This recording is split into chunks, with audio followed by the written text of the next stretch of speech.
औज़ुबिल्लाहिमिनश्शैतानिर्रजीम बिस्मिल्लाहिर्रहमानिर्रहीम। अस्सलाम वालेकुम दोस्तों मुंहिंजे तरफ़ां सभिनी दोस्तनि बहान खे ऐं सभिनी उन्हनि प्यारनि खे दिलि जी गहराइनि सां ईद उल अज़हा मुबारक।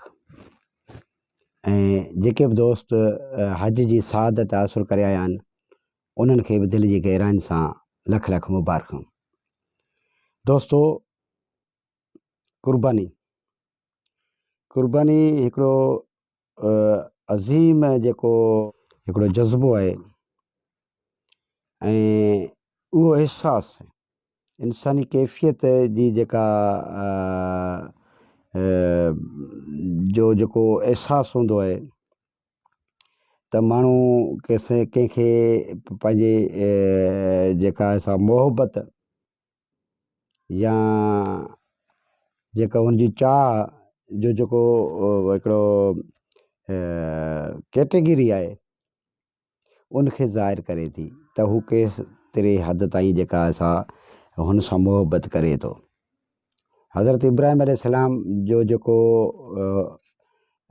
अल्लाह अज़्ज़ व जल सां जेका मोहबत ऐं जेका अब्दियत जो जेको बुलंद जेको सो आला मक़ाम जेको सो हुन वटि हो ऐं हुन जेको आहे सो पंहिंजे फ़र्ज़ंद इस्माइल अलैहिस्सलाम खे बि जेको आहे सो उन तां क़ुर्बान जेका आहे सा करण खां जेको सो गुज़ेर न कयो ऐं उन कैफ़ियत ऐं उन एहसास खे जेको आहे सो अल्लाह ताला हमेशह जेको आहे सो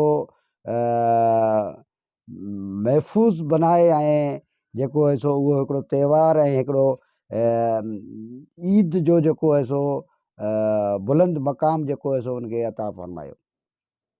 ऐं उहो हज़रत इब्राहिम अलैहिस्सलाम जो जेको हज़रत इस्माइल अलैहिस्सलाम जो जेको क़ुर्बानी आहे उहा जेका असां हिकिड़ी क़ुर्बानी जी जेका कैफ़ियत ऐं अहसासु जेका आहे उन जो जेको आहे सो दर्स ॾिए थी असांखे त क़ुर्बानी वाहिद हिकिड़ो अहिड़ो अहसासु ऐं अहिड़ी चाहत जी जेका बुलंदी आहे उहो हर कोई कोन थो हासिलु करे सघे।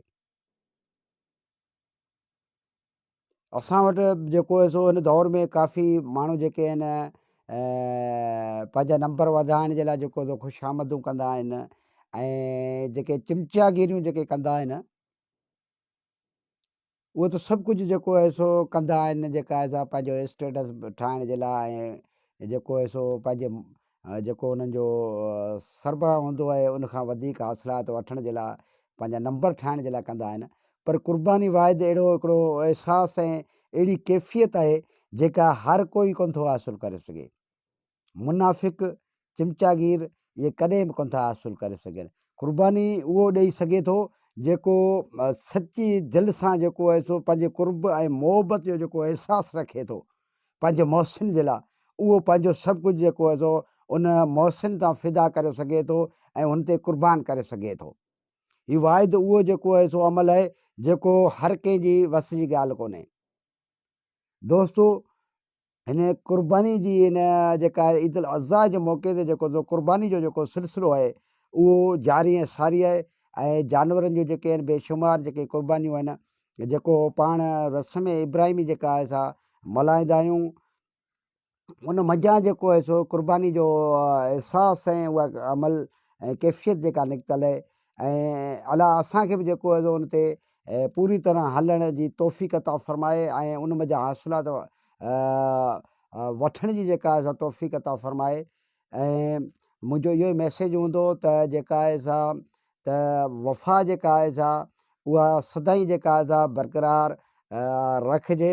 वफ़ा न मज़ाई जेको आहे सो इंसान जेको इंसान खे जेको आहे सो अहसासु मोहबत जेका आहे सा उहा ॾियारे सघे थो ऐं इंसानियत जो जेको बुलंद दर्जो आहे उनखे हमेशह जे लाइ जेको आहे सो बरक़रार रखी सघे थो। अलाह कंदो सदाईं ख़ुशि ऐं आबाद हूंदा। वीडियो खे लाइक ऐं कमेंट ज़रूरु कजो, शेयर करियो। महिरबानी मुंहिंजी। अस्सलाम वालेकुम।